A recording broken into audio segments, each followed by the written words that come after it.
November 7th, 2025. It is 8:17 p.m. My name is Nicholas Strzeski for those who don't know me. This video is necessary, so I may explain myself. I'm not sure how long it will be. There is 6 months of storytelling to get through. I haven't looked at my public notebooking to prepare for the length of this video. I'll start with a little bit of background, speaking as if someone doesn't know me. Since I'm doing this willingly, not answering to anyone, I chose a panda on screen. The hardest part of this is to be open, expressive as I share my experiences to a camera, light, and microphone, like a long video message to a friend.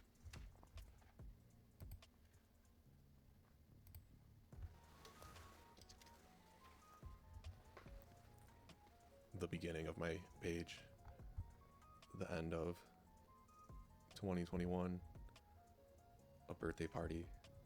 I'm moving fast because there's a lot to get through. DNC Excavating is my father and I's excavating company where we run around, and that's what I've done for the past 8 years. I got on Facebook to try and advertise a little through the business page. I did a basketball and volleyball court for a friend, and I bring stones home.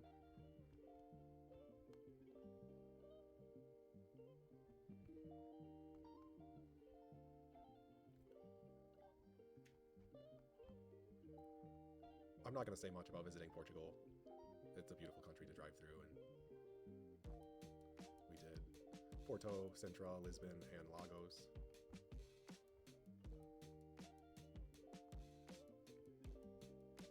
Over 2 weeks.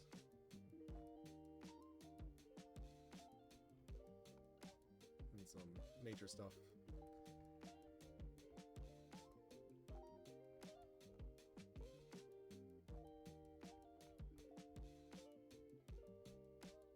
Dave with his joke of the day. And I believe that's about all the background you're going to get before we get into the bulk of this.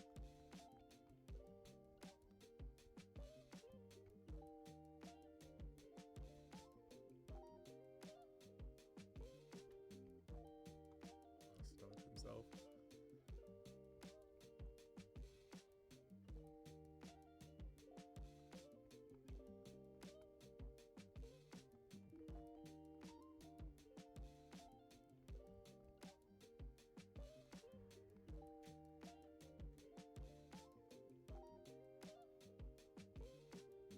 Fifth generation warfare is a big part of my life.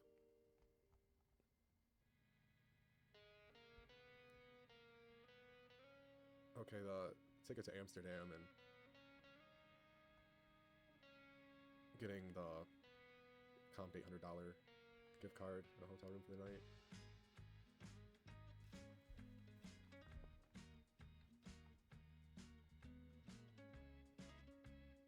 Getting to Amsterdam, I went for the Marriott near the airport and slept for a while before going down to the concierge and having him recommend some addresses for me to visit. And I just wanted to go to a coffee shop where you could smoke, visit their church, and go to the train station. So I had everything with me, all my bags, and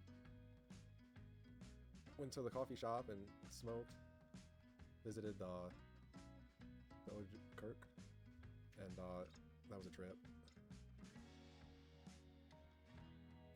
I went to the train station after the church. Like, it wasn't far. There was like some prostitutes and beggars. I just went for my ticket and got to Berlin. This is sarcasm because McDonald's, you gotta love it because it's the only option available that was that hour. And finding a room that night was, it was the fifth place I went to. Finally the doors were open and I could buy a room.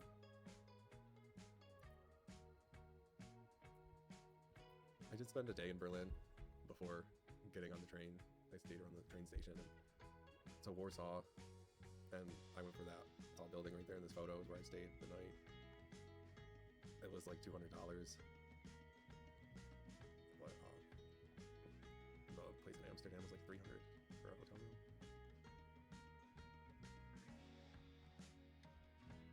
I flew from Warsaw to Helsinki and got on a train to north in Finland, Helsinki's here, and went up to Rovaniemi.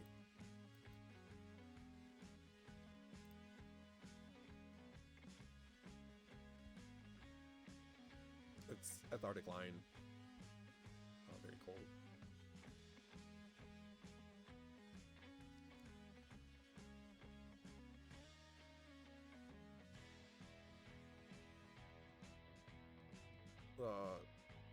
Train station and getting to Rovaniemi. From here, actually, I flew all the way to Dublin, Ireland for it was St. Patrick's Day. And I went towards the city center and went to the Chinatown. Went into a pub because I missed the parade.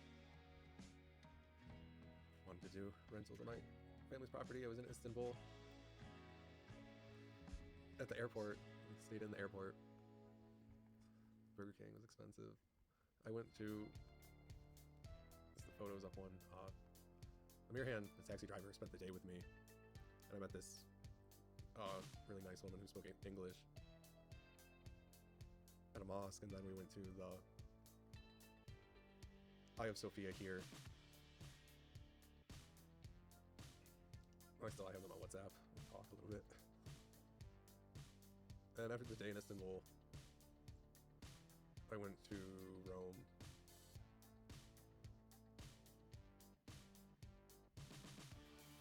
And visited the Vatican.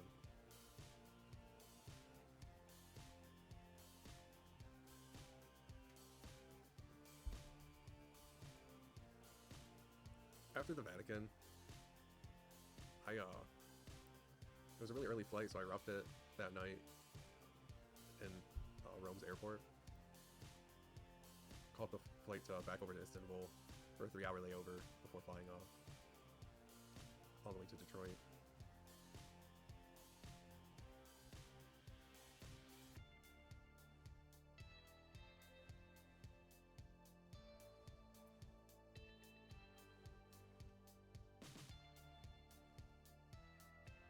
I spent a few days back home, about 3, and then I took a car in the middle of the night, didn't say anything to anybody, and went for Texas.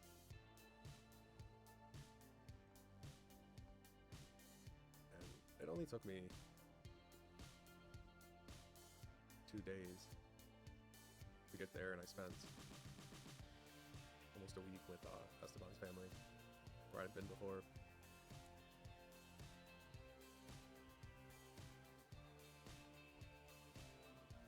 I did introduce myself to the Tulsa Police Department, and then I got kind of spooked about them later on. So I asked a gas station attendant if he could go to any country in the world, where would he go? And he said Brazil. So I said, that's perfect, I have a brother there. And I booked the ticket almost immediately, a flight, and started to try to get a hold of Pablo. Okay, I landed in Rio de Janeiro.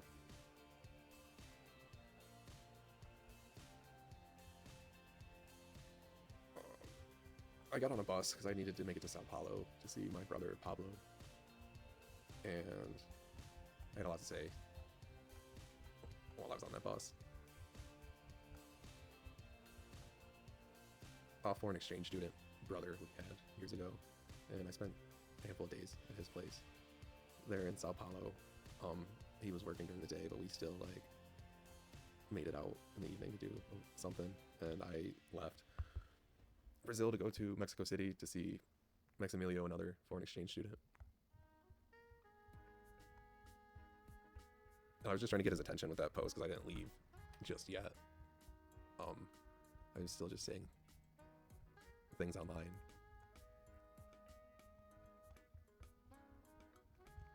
And a lot of things. Okay, yeah, I went from Sao Paulo to Foz do Iguazu. My mom showed up. Oh, that's why I kind of took off from Sao Paulo.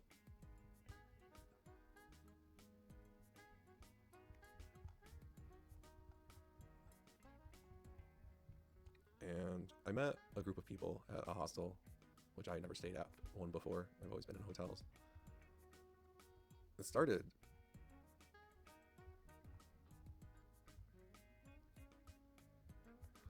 I met a girl named Madison from California, and asked her where she was staying going from the airport. We were on the same flight. We didn't run into a lot of English in Brazil. She told me a hostel, and I asked if I could come with, so I did. And I ended up getting a private room there. And we went to Paraguay and Uruguay and Argentina, this group.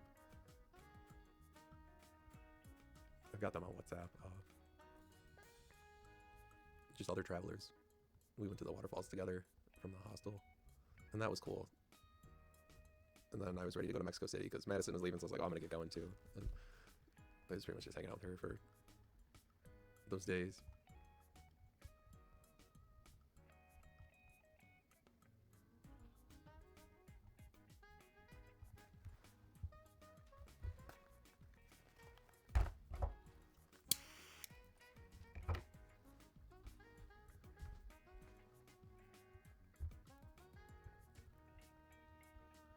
Madison and some Australians we met up with to do the Brazilian side. Just cappuccinos and red wine. And I was still eating steak at this time. Oh, you know, this dog actually got me involved with a TSA agent at this airline, the airport in Sao Paulo, a Brazilian girl. And I missed a flight to Mexico City. I went back to Sao Paulo from Foz do Iguazu to get to Mexico City. And this was my birthday, April 10th. And it was a rough night before my birthday, and then like a really long day during, because I shared a handful of things online for a reason. Trip to Hawaii. That was with the girlfriend, ex-girlfriend. More stones. I was just showing off on this day. But it was also with intent to like drop into other. I was trying to get different group admins on Facebook to accept me into their group by not being like so crazy. And I shared all this neat stuff that I do, like construct pillars out of the stones I split, and landscape job. And I had sheep at one time. I carved out. Planted a tree for them. Me again. I was gonna carve this into like a duck or a swan, but it's still sitting in the back like that. I visited Elon Musk, and I didn't get to see him. I just went to the Gateway of Mars and on Boco Chinco Boulevard in Brownsville, Texas, and the beach there, the border into Mexico truck that I underpainted. I was just showing off. I don't even know what I said at this time. I had a layover in Bogota, Colombia. I didn't get to go outside of the airport. I waited there to go to Mexico City. It's still my birthday. When I landed, I got some cigars. I ate at the airport because I was still rich. I stayed at this hostel. I visited, made a reservation in Argentina at the same name, the Papacho. And I ended up partying. I hung out with this tarot card reading guy. Gave him some pesos.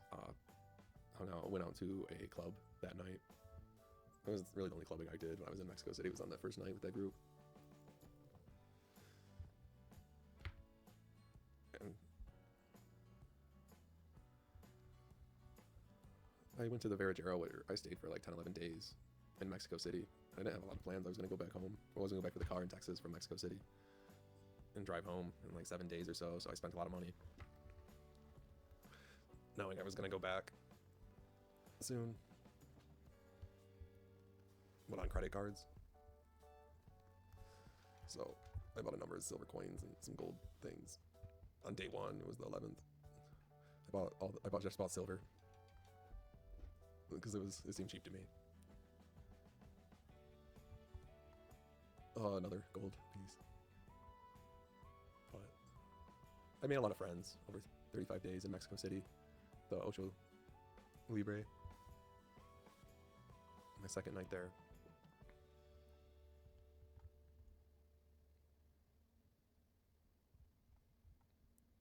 bought that. I was spending. I bought so many things. I decorated the hostel's reception area. We'll show me more.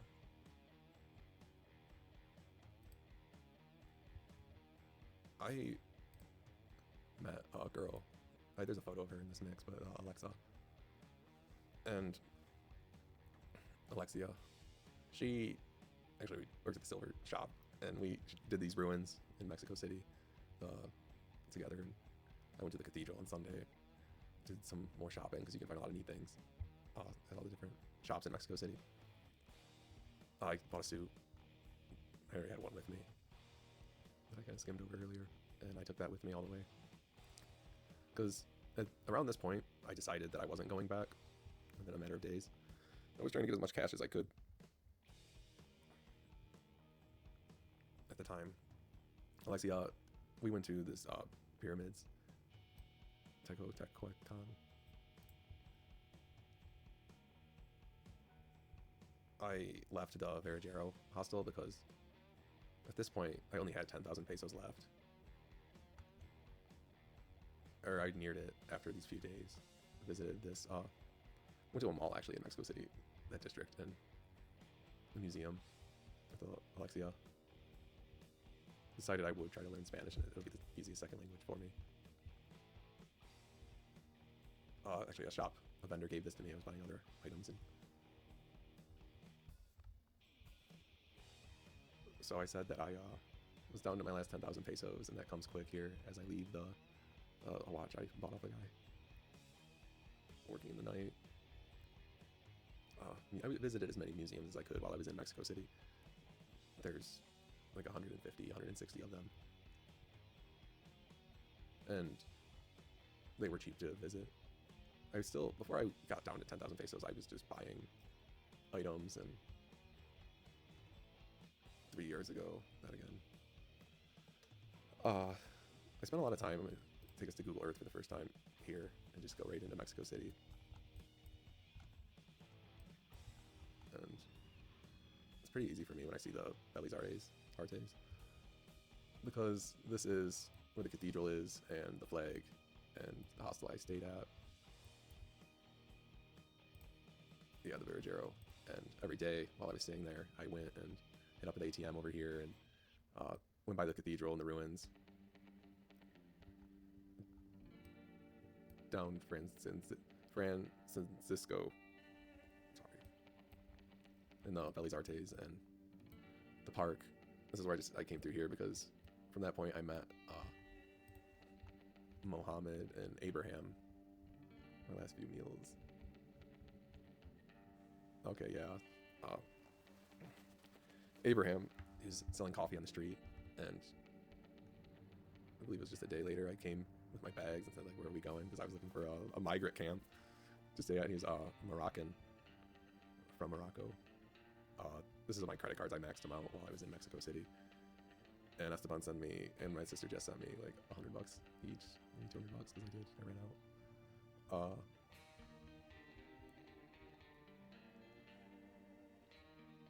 I shared that for my friend, but yeah. Abraham gave me his scarf from the desert. I measured my chrome dome. They would wear this outfit while selling Arabic and Turkish coffee, and we were good friends already. Even though they didn't have good English, and I didn't speak Spanish, even though they did. My last 10,000 pesos, 5,000 went towards. We stayed in hostels, and I actually ended up I went to the place that they had been staying at, and I didn't know because Abraham invited me to a wedding to be godfather with him for Andrea and Adil. And that's me dressed up with the suit I just happened to have and the Moroccan scarf, and Adil's from Morocco. She was missing a paper, and that fell through that day. This is actually the building, the San Fernando cane, that I took Abraham and Mohammed, going back to them guys, Abraham and Mohammed, to, because when I went for the wedding, I'd already paid for like 3 nights for us guys, and I didn't know they'd already stayed there before. $7 a night per person. So like I say like 5,000 pesos. That it was 2 weeks. They wanted me to do a month. Me and the Moroccans took over the rooftop of the San Fernando can at the San Fernando Plaza in Mexico City here. And I spent most of my days on this rooftop because I didn't have any money and I just watched. After I spent this, yeah, I had an interference with the police. I was just sitting on this bench in front of the place and he took the...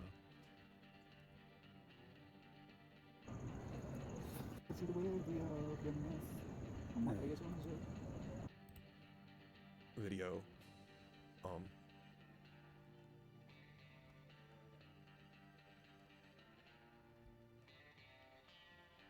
I'll tell this whole story because I've skipped 100 stories already.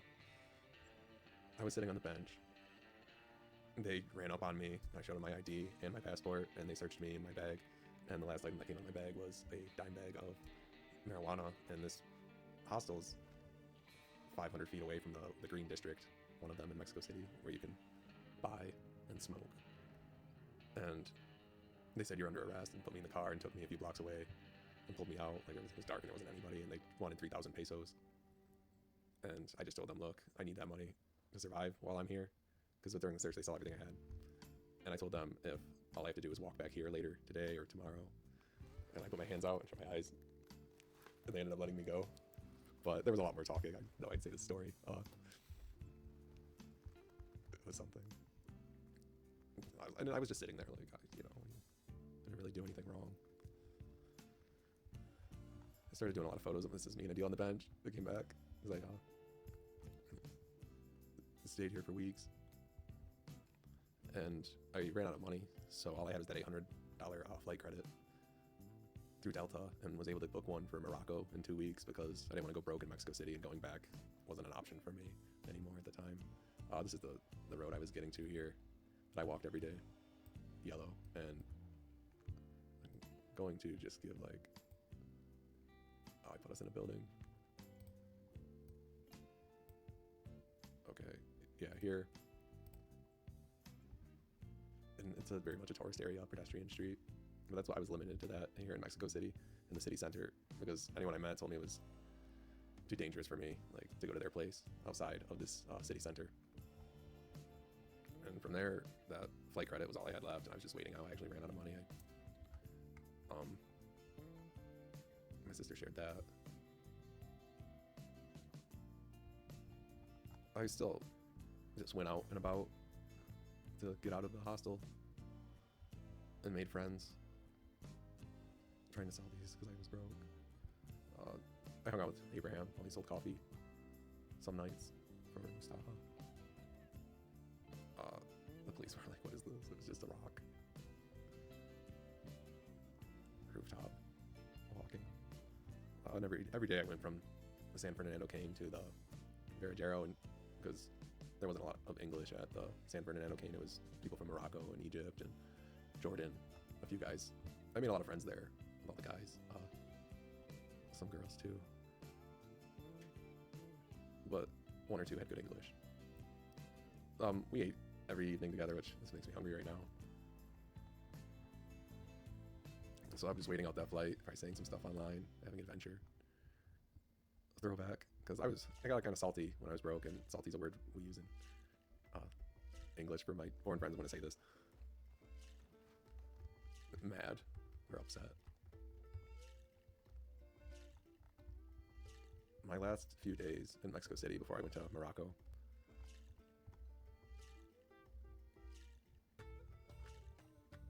I went back to, there was a lot of days because I gave away all that gold and stuff I bought, and like I was very generous, even while I was in Europe, to beggars and anyone else. I didn't take any of that stuff with me.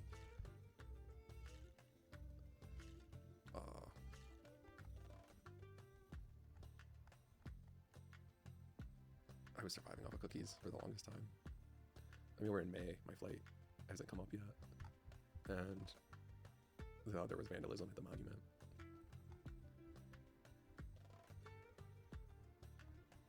I hung out on the rooftop if I could sneak up there. Nobody. Eventually I got caught once, and he just had me come down, the manager.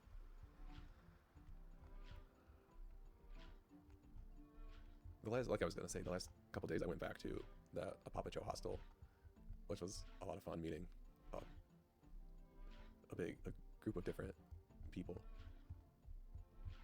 and also they remembered me from that first night I came a month prior. Told I'm still here. I had a fling with the Maya in Mexico City.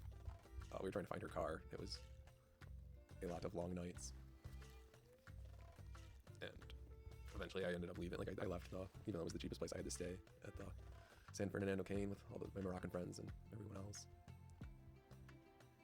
We rented a car one day to go find her car. And we actually left Mexico City. Went to Puebla, and I was like driving fast and everything. It was fun. It was fun. I got to check out the streets. Never finding her vehicle. I did part ways with her in Mexico City. I went back to the Veradero before I made it to that Apapacho and waited out my last 2 days before my flight. Abraham gave me his jacket. I actually left it for my friend Bo. I think Bo's right here. I tried helping him out. He was homeless at the time, deported from the States.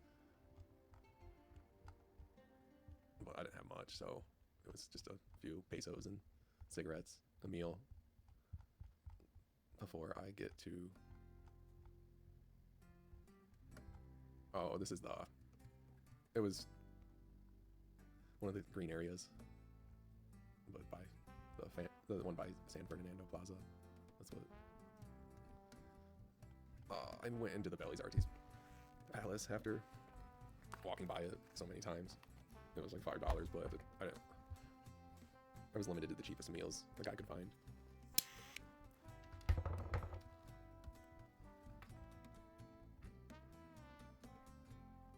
This is a really cool dance they do at night.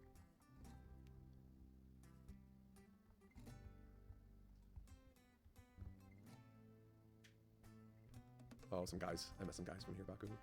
But I shared it because I want to visit. The area seemed nice. Where did I leave off? Passport index website's nice to have. Oh, I'm just going to...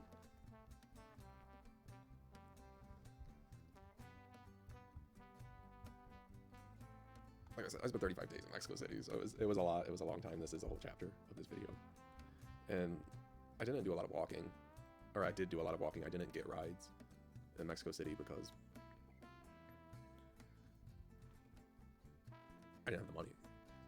So when I landed in Morocco with like no money, I ended up walking. This is Mexico City from the sky, and it's huge. 20 million people in the area.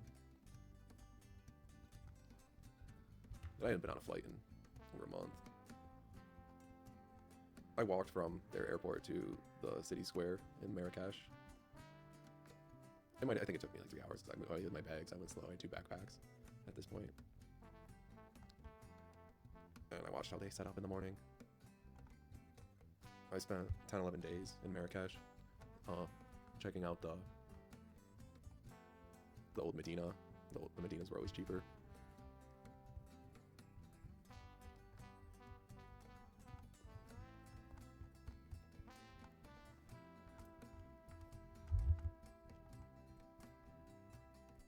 Mexico City, there wasn't a lot of stray dogs, and you get to Islamic country and they're all over.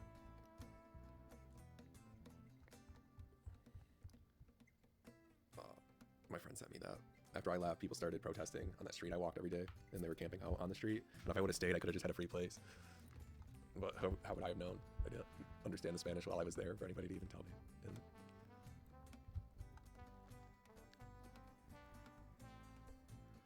my family kept me off the streets. And little bits of money, because I gave everything away while I was in Mexico City. It's just what I did to people for reasons. And so nobody trusted me with more than like $25 at a time.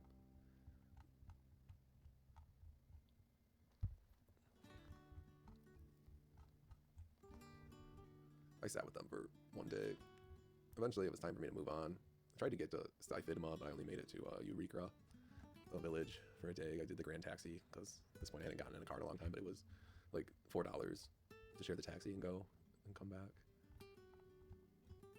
And after visiting that waterfall through the Grand Taxis, I had been out of it, like, it becomes a lot of walking to go anywhere inside, you know, that's why I stomped around in the Medina. And as soon as I got to the waterfall, I pretty much left after getting under it once.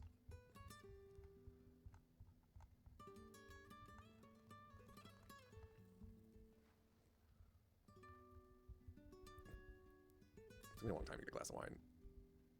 Got there on the 14th or so was my flight. The Keep in Marrakesh is a great hostel because if Ahmed is working there, he's a great guy, and the breakfast was included for $7 a day.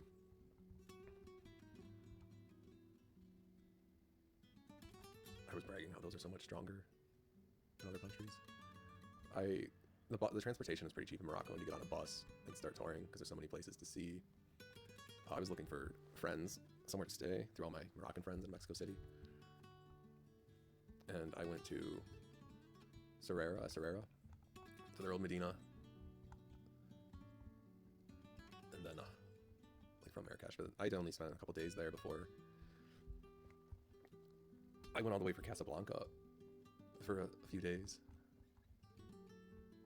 So I didn't have nothing, like I sat there, like I didn't have much to do either besides just walk around all these areas I visited.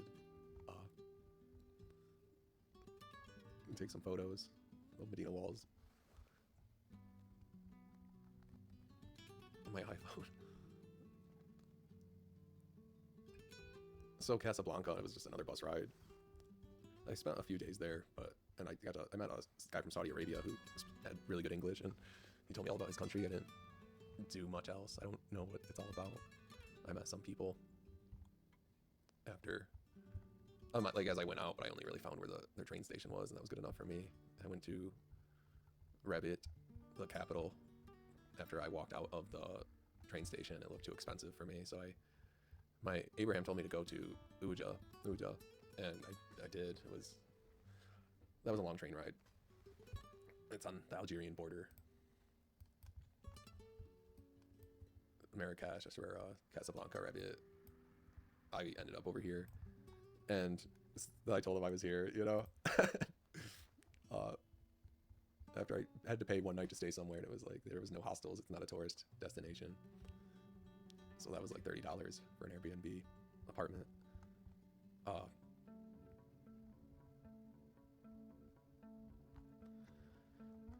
He sent me to his mother's home in Uja, down south in the city, and I stayed there for 2 weeks, and she fed me, and it was I spent my days at a coffee shop posting a lot. There's going to be a lot of posting, I would think, here. Some of the dinner parties we had in Morocco popping back up. Hassan was a great chef. That's what he always prepared the meals. I give him money as a tip. Yeah. During my 2 weeks in Uja, I was calling home and telling my family to send me to Egypt. I would have a better life there. And I waited it out. I was able to save up like, it was 1,000 dirhams, which in dollars is like 100. But I always had to spend, like I could have saved up more. I always had to spend a little bit every day to survive. And then I got my flight booked to Cairo. The guy from Saudi Arabia, he said call him M. When I met him in Casablanca, he told me Egypt, it was $4, you could eat all you want every day, and it was $4 to stay somewhere a night, and that was pretty true.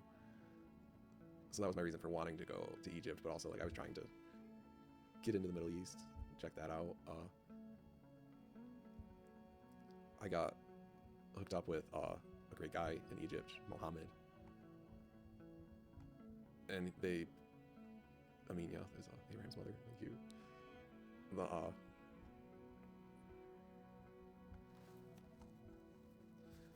They picked me up from the airport when I landed in Cairo and took me to another guy's house named Mohammed too.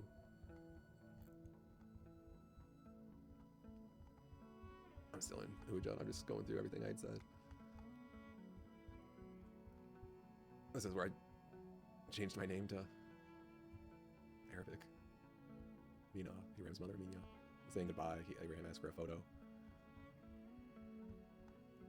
And I still was walking around. I walked to the train station. I needed to get to Fez, where I spent a long time at their airport waiting just to go to...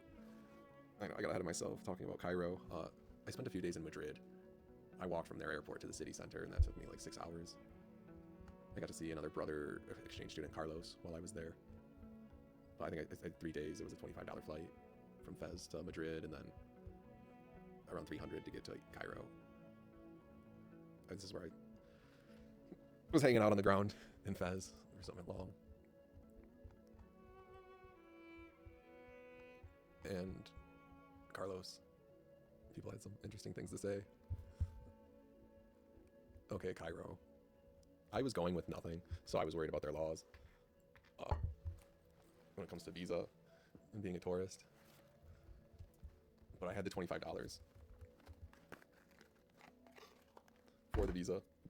They picked me up from the airport. I was just like, can I just stay at the airport tonight? Figure it out tomorrow, because I didn't have shit. And I stayed near the pyramids. Egyptian money, I wish I had some still. We went to the pyramids. They were, it was a great family I got to stay with for the first few days and nights.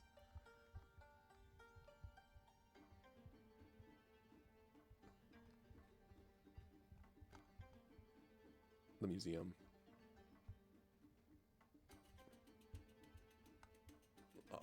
A meal at their home. I got hooked up with Mohammed through a mutual friend, and he didn't speak English, but we were able to message, and he didn't want money from me. The Mohammed 2, my first day in Egypt was a long one, going to the pyramids, going to the museum, and then that evening with Mohammed to downtown. I did a little bit of shopping. Did I skip a video? Oh, okay, I'm gonna turn my speaker up for this. Power on.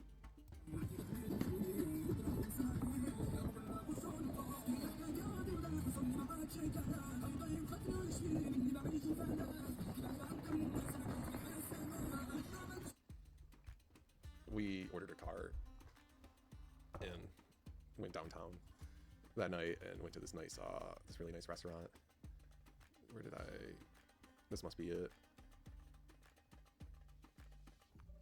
The Big Shots Eat There. And that's really my favorite meal ever, was actually this pigeon. And everything else, besides that was just like lasagna.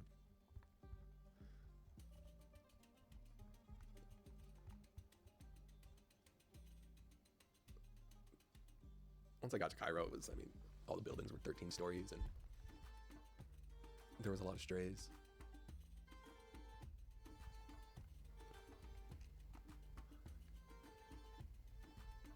I hung out with, he had a nickname, but it was Mohammed, another one. He worked at the hotel.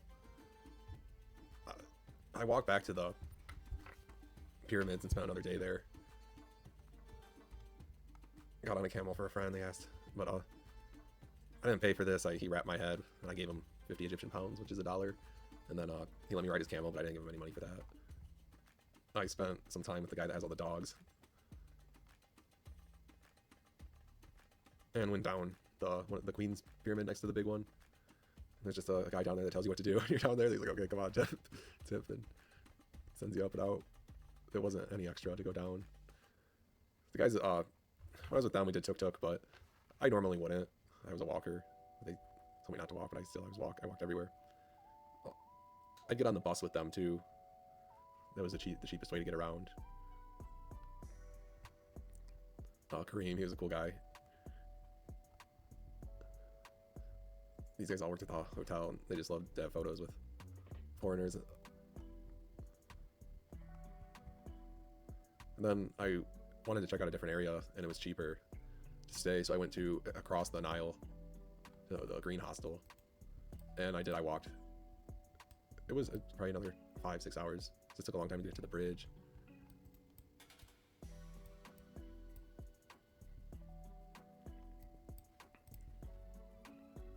You get to see a lot more when you walk like this. I just shouldered both of my bags and tell a couple taxi drivers no along the way, but you get to see everything, stop anywhere. I made it. It was like a rooftop style place. Okay, it was with Mohammed, the best Mohammed that would pick me up from the airport and everything else. And we did some sights together, the boat ride, me and the guys. I stayed at his place. We spent the most time together.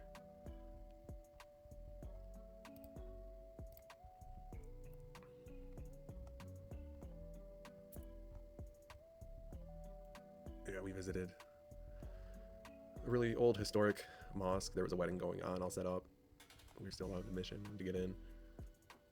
And after that, staying at the Green Hostel, I met a girl named Cici from China, a world traveler. And we hung out, went back over to the pyramid area so she could visit one day. And then we did the short bus to Alexandria together and stayed together, which can be hard to do in Egypt without a marriage certificate. Visiting, we did a tour bus, visited the library in Alexandria and the Citadel. There's a lot of history. I had a flight back to the United States, back to Detroit, and I canceled it and managed to get a flight booked to Bangkok for later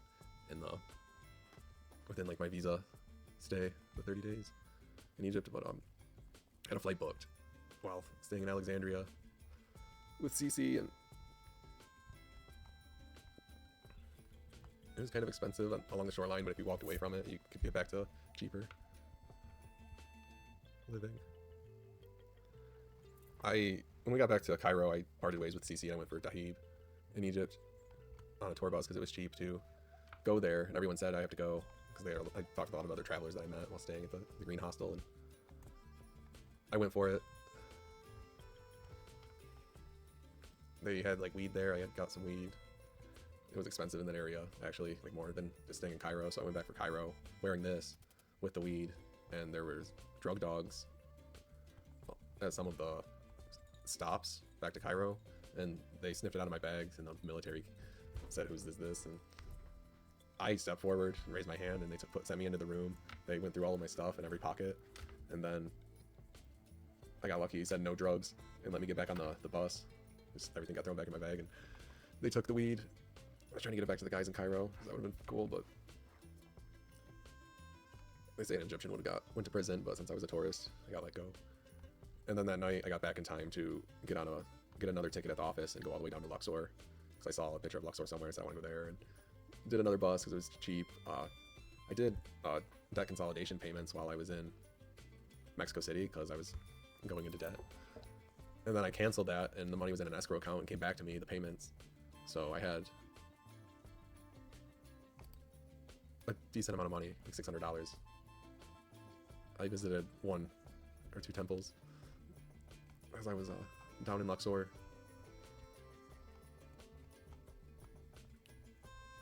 It was low season, so people swarmed to me. And I just was saving what I had for when I got to Thailand.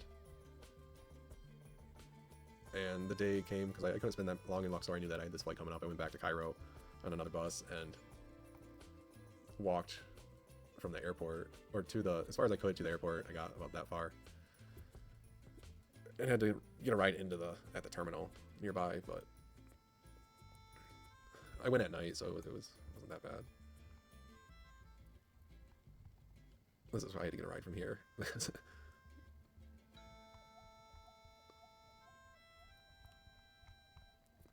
I spent the day at the airport before having the layover in Saudi Arabia. And then the next flight all the way to Bangkok and Thailand, and a lot different. It was a lot different being there. It was awesome at the same time. I waited. You meet some characters at the airport. There's some weird people that show up in Thailand. But I waited at the airport until morning and got a bus to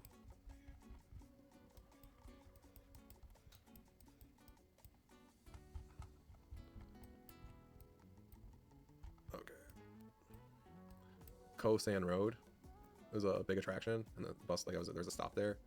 and it was near where I paid to stay from the airport, and then spent 5 days doing this area, the cultural district in Bangkok, because it's such a big city, and a day over in the business district on these famous roads. And some other travelers told me to go to, because I hung out with people and went out and about with people, told me to go to Chiang Mai, so I did a train to Chiang Mai and did another 5 days or so here in this city before I did a motorbike rental and made a little road trip in the evening to where is it, Hang Dong,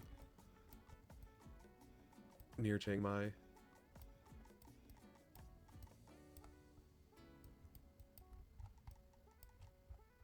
And whipped around this square a handful of times here that they have in the city center. When I got off the train, I walked to the city center before I ever got the motorbike, but I got it one day and it rained, but I said I'm gonna ride it anyway because I don't want to lose out on the rental. And I did well on the other side of the road. The rules stay left and followed other motorbikes. Someone told me to go to Pai, where I was staying, the backpacker destination, so I went up to Pai for 5 days. I found these 2 elephants, because I did another motorbike rental up here, but I actually did like a 3-4 day rental. I just kept renewing it every day and visited this canyon, the hot springs, all the places that like you would pay to get taken out to, but you just go by yourself cheaper. The motorbike rental was like $5 a day.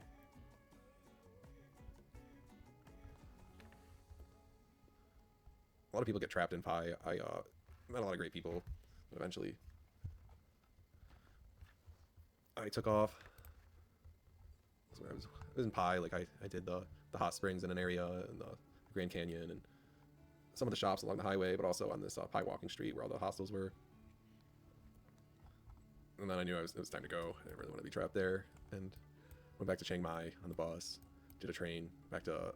It was the cheapest way, even though like I was just going over here from Chiang Mai to Vientiane.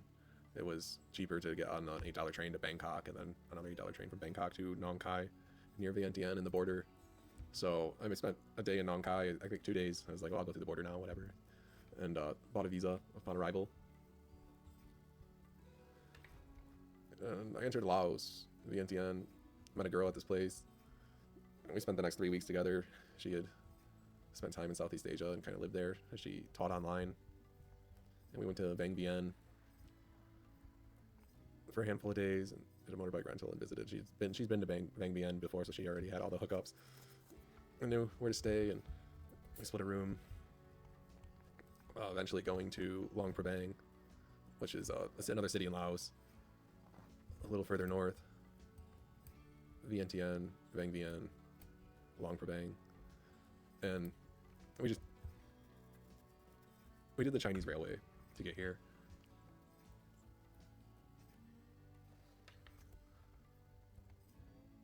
And she liked to walk, so did Cece. Like, they're both walkers, so that was easy for us. We just did a lot of walking, but some rides were necessary at times. But this girl, Charnay, that I was hanging out with in Laos, she was a real trooper. In Vang Vienne, we drank a lot of beer Lao.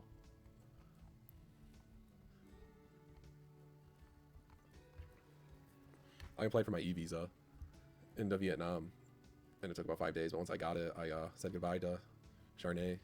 She was originally from South Africa, and very interesting, taught me a lot about that country and Vietnam and Southeast Asia, Turkey and other places she had traveled to. But I booked this sleeper bus from Luang Prabang to Hanoi, the capital of Vietnam. It was 25 hours. And I got lucky. I didn't have any of their currency, and my phone was dead, and these French girls like paid for me to eat something at the one stop and brought me in their cab from the bus stop to the area with me going all the way from Luang Prabang to Hanoi on a bus. But we did it.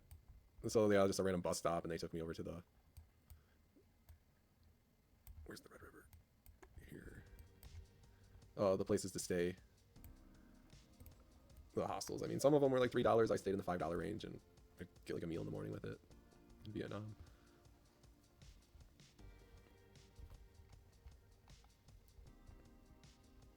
Touching base with I remember this day like it was yesterday. I mean, every day. August. I spent 10, 11 days in Hanoi. This profile gets taken down really quick, but yeah. I have this other page too. So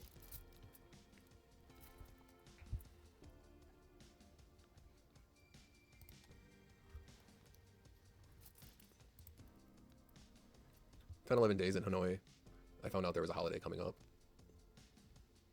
Their Independence Day 10-year celebration they have in the capital city, and parade and rehearsals.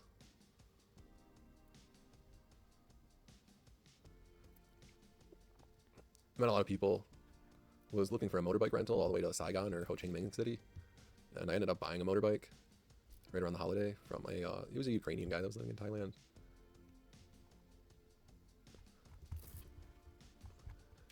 Oh, these crackheads! One night they were staying where I was staying at the cheap place. I did like 7 hostels in Hanoi while I was there, just to check them out. So I bought a motorbike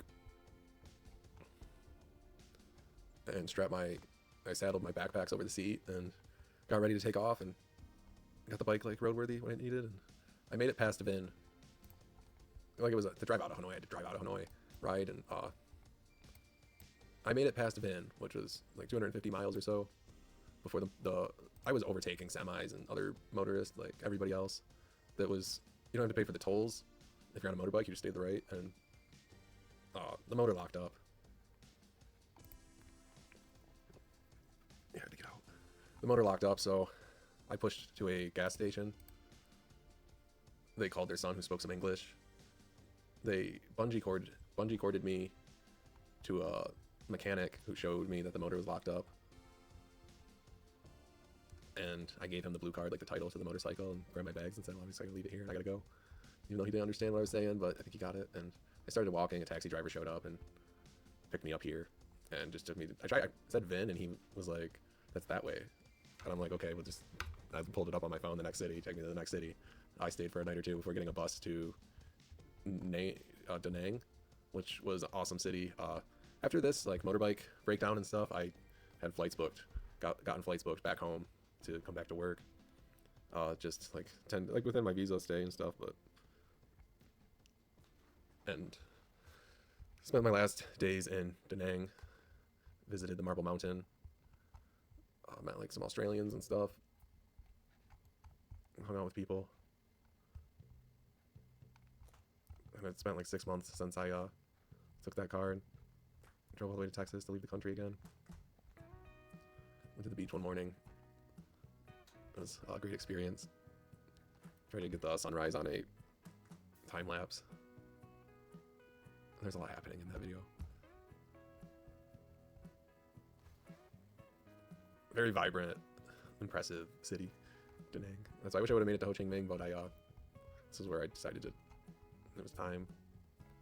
And I've spent a few months back in Michigan trying to make some money, and now I actually, in 10 days, I have a flight to Colombia and Bogota, and I've got plans for busing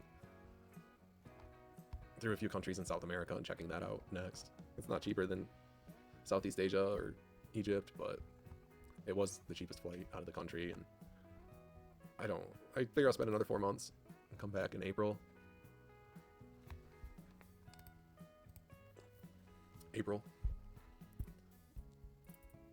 I'm hoping to see everyone I left in Mexico City before coming back. But first, I'll do some stomping around in South America and see who I meet, see what happens.